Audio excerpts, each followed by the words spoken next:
ఒకటి butter scotch.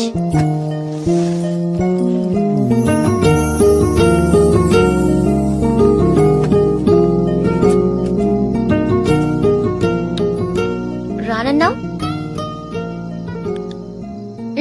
తింటావా? ఇంకోటి. సరే అమ్మా. చిన్నది, నా దగ్గర 10 రూపాయలు ఉన్నాయి. ఇదిగోండి సార్. వద్దా? పెద్దది 25 రూపీస్. అక్కడ తీసుకో. గణేష్, నేను రేపిస్తానే. ఓ గణేష, ఇతను కూడా ఫ్రెండేనా? వెళ్ళొద్దని చెప్పాను కదా, ఎందుకు వచ్చావు? రానని చెప్పావు కదా, నువ్వెందుకు వచ్చావు? కొట్టానంటే పాపం సార్. గణేష్ మీరు ప్లీజ్. మాట్లాడుతుంటే వెళ్ళిపోతున్నావు ఏంటి? అయినా పోయేదాన్ని పోక నాకెందుకు ఫోన్ చేసావు? అనవసరంగా నాకు టెన్షన్. నీకెందుకు టెన్షన్? ఏదన్నా అయితే తెలుస్తుంది. ఏమవుతుంది?